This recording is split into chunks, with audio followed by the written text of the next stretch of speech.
இந்த வீடியோவில் நம்ம பார்க்க போகிறது ஃபேக்டோரியலை கண்டுபிடிக்கிறதுக்கான ப்ரோக்ராம்.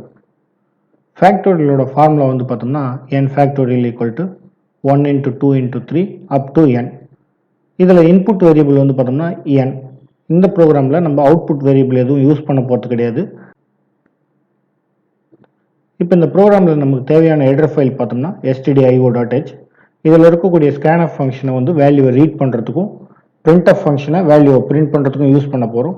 இந்த இடத்துல ஃபேக்டோரியலை கண்டுபிடிக்கிறதுக்கு ஃபேக்ட்ன்ற யூசர் டிஃபைன் ஃபங்க்ஷனை வந்து யூஸ் பண்ண போகிறோம். இது வந்து ரெக்கர்சிவ் ஃபங்க்ஷனாக வந்து யூஸ் பண்ண போகிறோம். இதனோட ஆர்கியூமெண்ட் வந்து இன்டிஜர், டேட்டா டைப், ஃப்ளோட் எதில் வேணாலும் நம்ம யூஸ் பண்ணிக்கலாம். பேசிக் கான்செப்ட் ஒன்றே தான். மெயின் ஃபங்க்ஷனோட அல்காரிதம் வந்து பார்த்தோம்னா ஃபர்ஸ்ட் ஸ்டெப்பில் தேவையான வேரியபிளை வந்து டிக்ளேர் பண்ணிக்கிறோம். இந்த இடத்துல தேவையான வேரியபிள்ன்றது n மட்டும்தான்.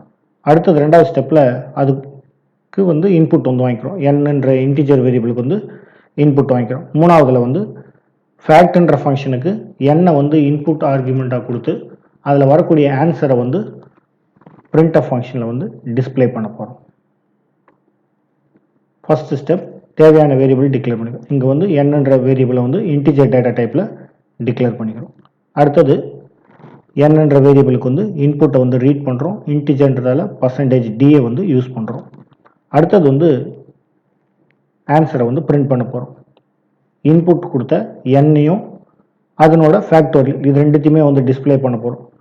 n வந்து பார்த்தீங்கன்னா %lf டபுள் டைப்பில் வந்து டிஸ்பிளே பண்ணுறோம்.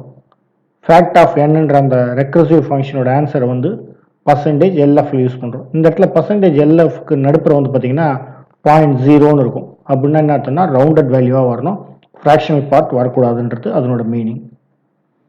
ஃபேக்டோரியல் ஃபங்க்ஷனோட ஸ்டெப் வந்து பார்த்தோம்னா எக்ஸோட வேல்யூ 1 இருந்தால் அது வந்து 1ன்னு ரிட்டர்ன் பண்ணும். இல்லைன்னா வந்து அந்த எக்ஸ் மதிப்பாக கூட அதனோட முந்தைய ஃபேக்டோரியலை வந்து மல்டிப்ளை பண்ணி டிஸ்பிளே பண்ணும். உதாரணத்துக்கு பார்த்தோம்னா 5 ஃபேக்டோரியலோட ஆன்சர் என்னன்னு பார்த்தோம்னா 5 into 4 ஃபேக்டோரியல். அதே மாதிரி n ஃபேக்டோரியலுக்கு வந்து பார்த்தோம்னா n into n-1 ஃபேக்டோரியல். அதே கான்செப்டை தான் இந்த இடத்துல நம்ம வந்து ரெக்கர்சிவாக வந்து அப்ளை பண்ணியிருக்கிறோம். இப்போ அதனோட கோடிங் எக்ஸோட வேல்யூ 1 இருந்தால் ரிட்டர்ன் 1 பண்ண போகுது. இல்லைன்னா அந்த எக்ஸ் மதிப்பாக கூட அந்த எக்ஸோட முந்தைய வேல்யூக்கு ஃபேக்டோரியல் கண்டுபிடிச்சு அதை ரெண்டுத்தையும் மல்டிப்ளை பண்ணி ஆன்சரை வந்து ப்ரொடியூஸ் பண்ணுது.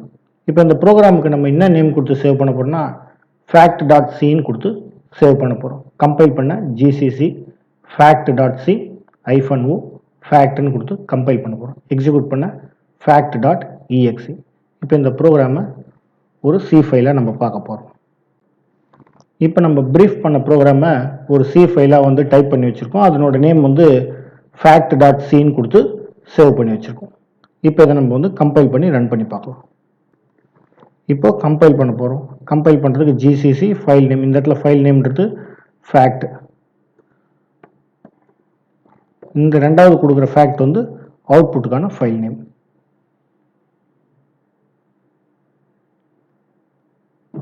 கம்பைல் பண்ணிட்டோம், எதுவும் எரர் இல்லை. இப்போ நம்ம இதை வந்து ரன் பண்ண போகிறோம். வேல்யூ கேட்குது, 500 வேல்யூ கொடுக்குறோம். ஆன்சர் வந்து 120ன்றது நமக்கு டிஸ்பிளே பண்ணுது. இந்த ப்ரோக்ராமில் நம்ம வந்து பாசிட்டிவ் வேல்யூ அக்செப்ட் பண்ணி ப்ரோக்ராம் பண்ணுற மாதிரி தான் எழுதியிருக்கோம்.